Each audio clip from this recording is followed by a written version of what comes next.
Well, it's been a long season. It's come to this point, one game and try to win a title. So we've done what we've had to do. We've kept our fate in our own hands, so we're in control of our own destiny. So we're going to play a very good UNLV team on the road Wednesday. We were 30-2 last year. One of those losses was UNLV. So we know what that is. We know that we have to respect our opponent, which we do. TJ's done a good job. And close games are always important, and they've played everybody close, but they haven't gotten over the hump in a few of them. They played one-possession games, both games at Colorado State. They played a one-possession game 2 weeks ago at Boise. Their home series against the upper division team, Utah State, they went 1-1. So we know what it is going to Vegas. We know how difficult that's going to be, and we will get onto the practice floor and do everything in our power to make sure that we're successful. Thank you, Coach. We'll open up for questions, and we'll begin with Mark. Coach, do you suspect you'll see a different level and caliber of UNLV team than maybe we've seen the rest of the season, just because of the circumstances, because it's you, because this is pretty much what their season comes down to and what they can do in this game? Yeah, I mean, good basketball players always want to be challenged. And the fact that we're ranked and they know we're playing for first place, they're going to do everything in their power to not let that happen, to beat us. And so we know that. We respect that. TJ's done a good job with this team. They had a lot of young pieces, new pieces, and they're playing a lot better now than they did earlier in the year. So I would expect a hard-fought game Wednesday night in Las Vegas. You've said that, before you were not a fan of teams playing this week, not just your game, but all teams in the Mountain West. Given the dangers and risks of COVID so close to the conference tournament, NCAA tournament, will you take any special precautions this week because of that? Yeah, we're doing a lot more from that standpoint. I don't want to get into specifics because I'm not sure of all of them. But we are going to distance even more than we have because we know in 2 weeks Selection Sunday's here. So at this point, we're going to do everything in our power not to risk a pause, because the big picture is the NCAA tournament, and we want to do everything we're capable of doing to keep these kids safe, healthy, and ready for the NCAA tournament. The last thing from me, if you do win on Wednesday and claim conference championship and hang a banner, it'll partly because you had 2 forfeits. I'm curious, why do you think you deserve those forfeits, and what are your feelings on winning a conference title with the assistance of forfeits? I want to win a title, so I didn't get anything to do with any of those decisions, whether they were forfeited, postponed. That happened at a level beyond that I work at. So all I'm trying to do is win basketball games, and that's the only thing I can control. So I'm more concerned with our prep, our performance, than I am with rules and rescheduled games and forfeits or non-forfeits. So I'm controlling what I can control, and that's to get my team ready to play.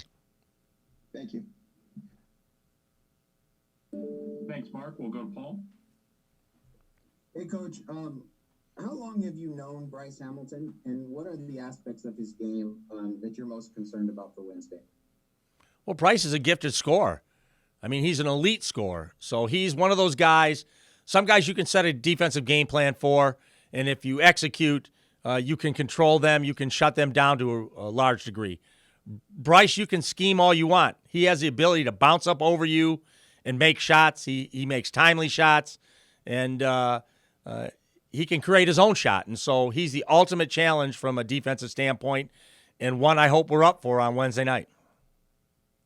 And then I guess long before it became in vogue in basketball, Sdsu and UNLV have been really good at positionless basketball.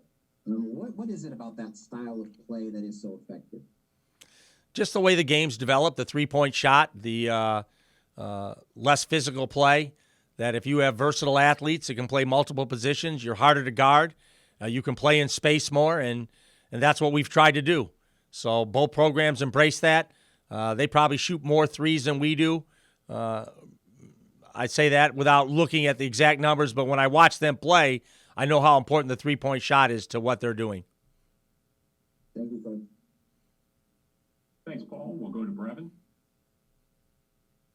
Coach, now that your conference home slate is over, talk about how your team was able to go 9-1 in conference play without fans and without the student section. It's a credit to our kids. I mean, there's still the advantage of sleeping in your own bed, being comfortable in your environment. Obviously, it's an advantage when the fans are in there, because then you bring that dynamic to it. But we're always hard to play in Viejas, and we've proven that we can play in there well without fans. And so, with that being said, let's try to get all the fans in the building next year. And as much to honor such a great team as anything else. I wish my seniors could have played in front of the fans that have supported them over their years here and had a kind of senior night that they could remember. They'll always remember winning, but we won't have that walk out to midcourt with your family in Jersey in front of a full house. So we're all missing that. But I have a team that played well at home this year, and now we have to see if we can go play well on the road. Could you imagine what Viejas would have looked like this season with the crowds and this year? I think it would have been hard to get a ticket again. I mean, we've been sold out for years, and you put a team that's 19-4 out there, we're going to get the support we've always gotten, then some. And that piggybacked on the 30-2 year. These last 2 years of Aztec basketball have been really magic, and hopefully we can continue that magic into March here. Thanks, Brevin. We'll go to Jake. Hey, after you guys lost the two games against Utah State, I think you were 4th or 5th in conference, and now you're 19th in the country. What do you think was the catalyst to kind of turning everything around and getting on this 10-game win streak and getting this team to play so well? Just work ethic, getting better every day in practice, making adjustments, trying to find better ways to be successful at both ends of the floor. But at the end of the day, this is a defensive rebounding-based program, and if you look at the metrics, Ken Palm, I think we're a top 10 defensive team in the country, which speaks to how hard these kids work at that end of the floor. And then we always tweak and work and try to find something that's working offensively, which we've done, and have to continue to work on it. Where we are now is not where we need to be. We have to get better over these next 2 days, 2 weeks, 3 weeks, whatever it is we're lucky enough to play, and find a way to get better. And to that exact point, you're obviously never satisfied with where your team is at, but how close do you feel its team is to peak performance? You always strive for it. You're never there. I mean, in Game 2 against Boise, it was rebounding after we rebounded so well in Game 1. It was turnovers in the first game against Boise. I think we had 17. So there's always things to work on. So it's up to us not to bask in the glory of winning and lose sight of what we have to get better at.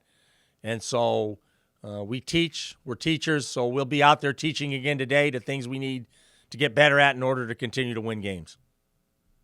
And then final one for me, Ed, how much are you a believer in momentum? Obviously a 10-game win streak, and if you're able to take care of business on Wednesday, going into both these tournaments, or at least the conference and likely NCAA tournament with a ton of momentum, do you think that's a good thing, or do you think good teams are good and that doesn't matter about momentum? I think momentum's really important, obviously. If you feel good about yourselves, you're going to play better. And so the more you win, the better you feel about yourselves. With that being said, we don't lose sight of our shortcomings. We work on those, but I want a team that plays with great swagger and belief in themselves, and winning has a lot to do with that.